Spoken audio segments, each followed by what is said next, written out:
اعوذ باللہ من الشیطان الرجیم بسم اللہ الرحمن الرحیم۔ کیا قربانی کے لیے 2 دانت کا بکرا یا 2 دانت کا جانور ہی ہونا ضروری ہے؟ اصل مسئلہ 2 دانت کا نہیں ہے، اصل مسئلہ یہ ہے کہ اس کی عمر پوری ہونی چاہیے۔ اور گائے اور بکرا، اس کے لیے آیت اللہ سیستانی کا نظر یہ ہے کہ احتیاط واجب یہ ہے کہ اس کے 2 سال مکمل ہو چکے ہوں۔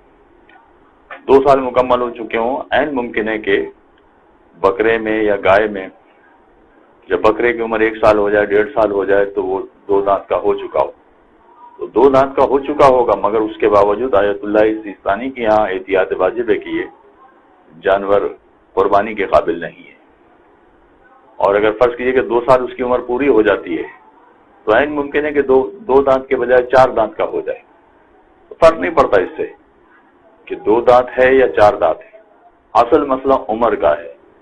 بکرے کی عمر 2 سال، گائے کی عمر 2 سال، اور اگر بھیڑ یا دمبے ہیں تو اس کی عمر 7 مہینے پورے ہو چکے ہیں، اور یہ 7 مہینے پورے ہو چکے ہوں، عین ممکن ہے کہ اس میں 7 مہینے میں یہ بھیڑ 2 دانت کی بنی نہ ہو ابھی، مگر اس کے باوجود اگر اس کی عمر پوری ہو گئی، یعنی 7 مہینے پورے ہو گئے، تو اس جانور کی قربانی ہو سکتی ہے۔ اب ایک بنیادی مسئلہ یہ رہتا ہے کہ ہمیں کیسے پتہ چلے کہ بکرا 2 سال پورے کر چکا ہے یا نہیں، گائے 2 سال کی ہو گئی یا نہیں، ہمیں کیسے پتہ چلے؟ جی ہاں، یہ مشکل مسئلہ ہے، شہر والوں کے لیے بطور خاص بہت مشکل مسئلہ ہے۔ چنانچہ جو اس شعبے کے ماہرین ہیں اس سے معلوم کرنا چاہیے۔ معیار 2 دانت یا 4 دانت یا کھیرا جانور نہیں ہے، معیار عمر ہے۔ چنانچہ جو اس مسئلے کے اس شعبے کے ماہرین ہیں ان سے معلوم کرنا چاہیے کہ جانور کی عمر 2 سال کیسے پتہ چلتی ہے، چاہے وہ بکرا ہو یا گائے ہو، یا مثلا 7 مہینے بھیڑ کے پورے ہو گئے ہیں، یہ کیسے پتہ چلے گا کہ 7 مہینے کی ہو گئی ہے بھیڑ؟